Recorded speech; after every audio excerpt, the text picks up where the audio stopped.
Today's video, as you can see, is on the gorgeous 2016 Alfa Romeo 4C.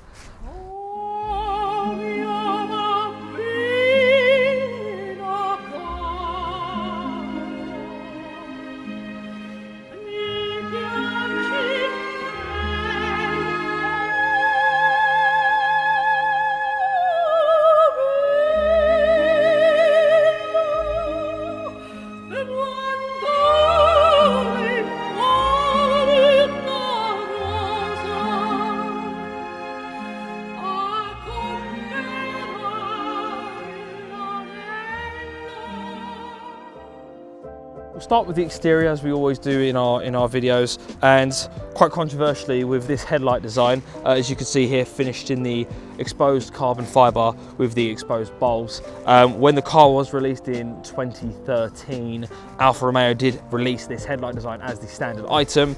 Eventually in 2016, updating the standard design to a clear lens finish, which followed the progressive lines of the car and looked a little bit sleeker, suited the design of the car better, but you could still option these if you wanted them. Speaking of the sleek design of this car, just follow my hand as we go over this incredibly gorgeous bodywork. This gorgeous big cheekbone on the top of the fender up here that comes down to this gorgeous smooth sculpted door feeding into our intake in here, and the ridges of the intake expanding out over the back arches of the car, just creating this gorgeous, smooth and sleek bodywork appearance. Very, very Italian. It sounds cliche, but it is, especially in the stunning, truly stunning tri-coat Competizione red paint. This is an option. The paint is standard, I believe, on the factory cars. It was a £3,000 option. The overall design of this car, though, on a serious note, is just stunning, absolutely drop dead gorgeous. The 2011 concept car, which some of you may remember, was beautiful, truly beautiful. A return to form for Alfa Romeo and their sports car designing ways. And then when the real car came along in 2013, I wasn't disappointed, and I know many other people were disappointed. I mean, look at it.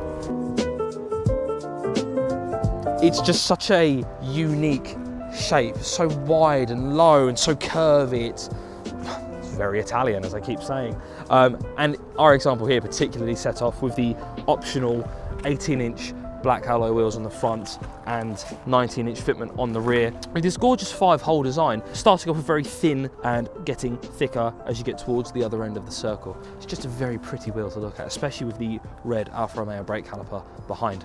The side profile of this car is gorgeous, but if you follow me around to the back and come and look at the rear profile with these massively wide and tall arches on both sides, which sweep round onto the boot lid into this gorgeous integrated ducktail with our third brake light. And as you come around to the bottom of the car, you can see this gorgeous diffuser that they've made. It's aggressive, but with a bit of finesse. Really helps set off the rear of this car. Our car here optioned with the optional double racing exhaust, which you will hear later. It's a good noise, very good noise. So then as we work our way around to the inside of the car with this gorgeous Alfa Romeo key, one thing I want to touch quickly on. So on a Lotus Elise and Exige, obviously the chassis is made of extruded aluminium, and these seals are normally fair bit wide, the roof's low, very hard to get into and out of.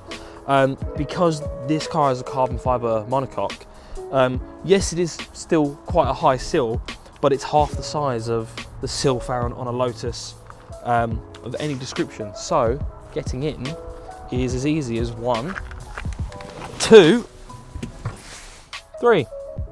As expected with a car that is marketed as being super lightweight, the interior has been built for simplicity and not convenience. So we do have our one big singular cup holder in the back, a smaller punia cup holder. We do have a 12-volt socket just here. Our window control switches are down here, as are our electric heated mirror controls. Over here on the right, you'll see our DNA switch, which lets us change between all weather, natural, dynamic and race. Our hazard button is up here. and our gearbox selector buttons are also placed just above. Coming up to the top of the dashboard, we have our switch gear up here for our fog lights, AC, central locking, and our heated door mirrors. And then above that, a very simple Alpine single-din stereo unit with a very simple basic audio system. Again, obviously, this car has been designed for a purpose. It's supposed to be lightweight and function very basically as a car of everyday use, but really the party trick of this car is just how it drives. Right, you now find me in the driving seat of this little Alfa, and I have it currently in the normal mode, as most people probably would have it in, with the manual mode turned on, so I'm in charge, excuse me, of the gearbox. It's a little second gear pull for you.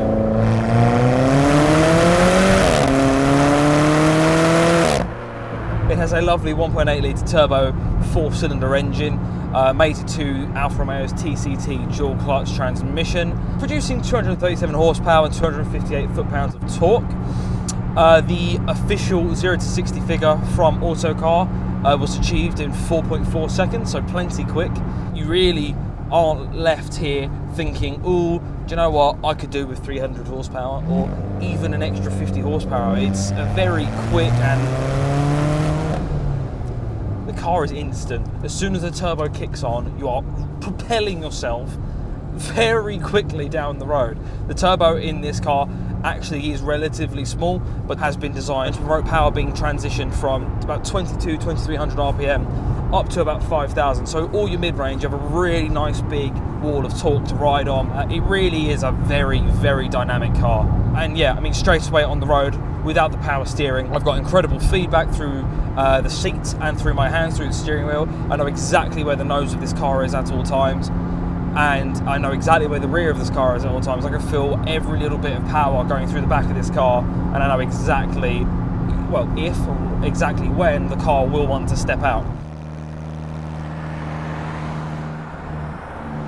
So I'm now going to put the car into dynamic mode, which is the fun mode.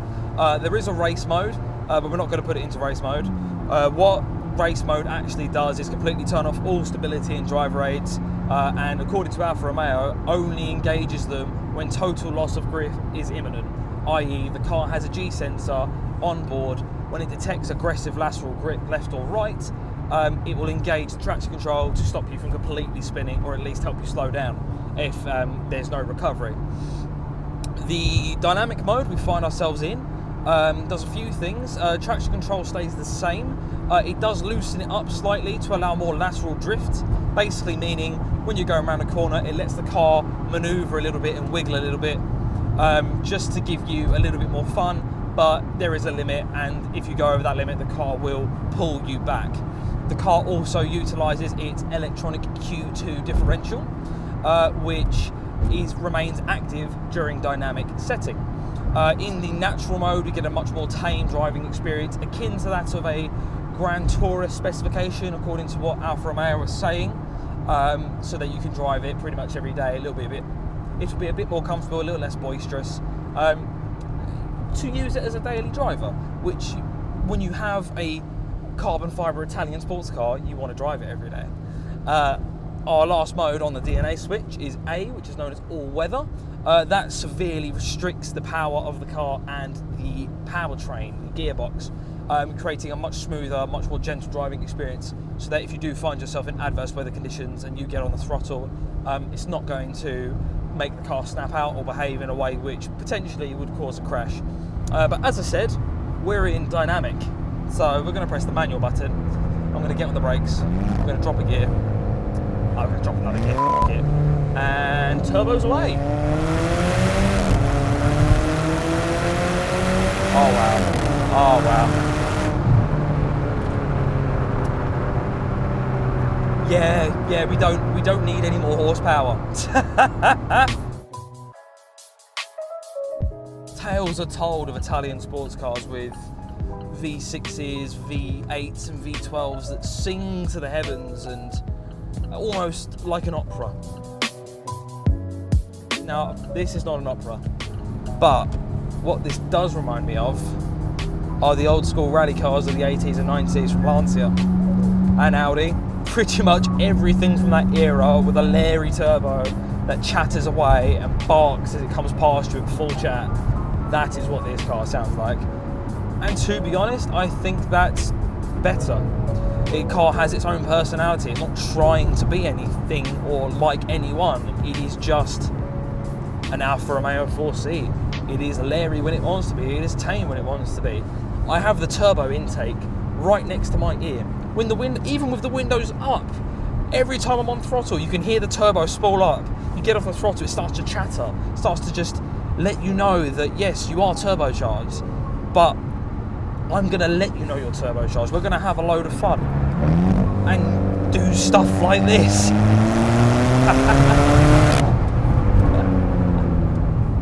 It doesn't get old.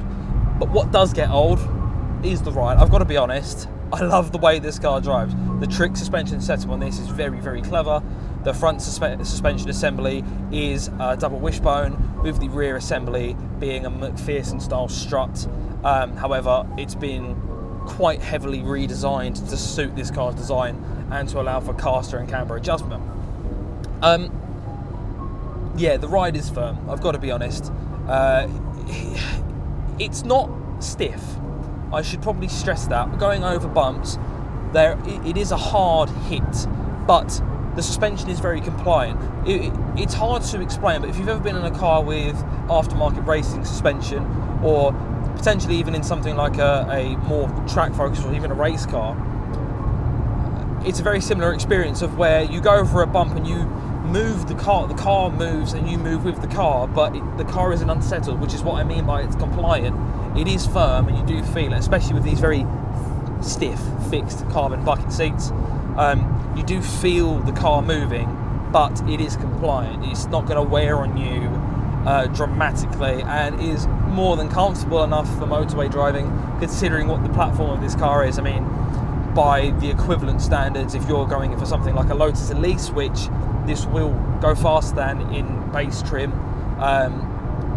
which means you then have to evolve to at least 250 Cup, which will be faster. But the Cup chassis on those cars and the Cup suspension tweaks is very hard to live with just on a daily drive, let alone on a long journey or Grand Tour that you may want to partake in.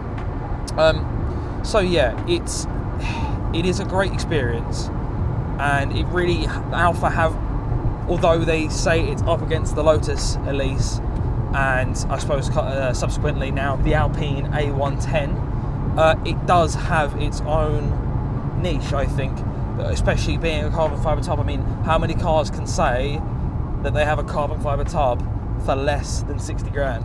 And I can think of two. One of them is this, and the other one is a BMW i3.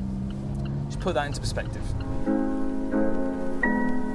And speaking of sub 60 grand, that does bring me onto the price of this car. Apart from a couple of weird niggly bits and servicing costs, which, by the way, weird fact about this car, it does have an odd service requirement at 12,000 miles, 36,000 miles and 60,000 miles, where the chassis bolts have to be retorqued on the carbon fibre tub. Now, that's nothing to be afraid of. It's purely a safety precaution that Alfa Romeo take with the production of these cars to make sure that all these bolts have always got perfect clamping force, because obviously carbon fibre is a reinforced plastic and has a resin. Resin is soft and squishy. That service requirement is nothing different to what you'd find on any carbon fibre Ferrari or McLaren. Any supercar with a carbon fibre tub will have a similar servicing schedule. But yes, apart from that, servicing costs are relatively tame. Again, it's a 1.8 litre turbo. It's not a super Exotica Italia V12 Arini exhaust that needs 74 spark plugs changed every year. It's a really simple engine, a really good engine, and a very reliable engine. The price of this car, all of this wonderful Italian spiciness, comes to just under £35,000. Now, for £35,000, you can buy something like a very basic spec 718 Cayman with a 2 litre 4-banger. You can buy a really nice Focus RS, a TT RS.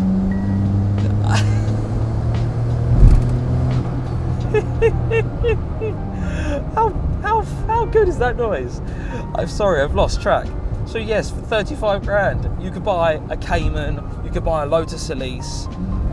There will be the entry-level cars with the smaller engines, but there will be 4 cylinders. So great comparisons to this car. I can, without a shadow of a doubt, minus the fact that this car has the boot space equivalent to that of a potato, the driving experience alone will make you buy this car over them. Outside of the fact that you've got lovely exposed carbon fibre floors, a fantastic badge in front of me, a gorgeous TFT display, and a really, really fantastic gearbox, engine, it's an Alfa Romeo. How often do you get to say that Alfa Romeo make not only just a quick car, but a fun car? Not often. It's just something to think about. £35,000. And it's the cheapest one in the country. Yes, it has 21,000 miles, but it's got a great service history. 21,000 miles in this specification, and it's 35 grand. But that's just my opinion. What would you have? Would you have this? Would you have a Lotus? Would you have an Alpine? Let us know in the comments below as always. We always look forward to reading your comments. Be sure to hit the notifications bell to be alerted to the next review that we do. We do have a spicy car coming up next, so yeah, you won't want to miss that one. And now I'm going to turn the camera off because I'm having so much fun. I've got the sun setting, I've got a bright red Alfa Romeo. I'll see you later.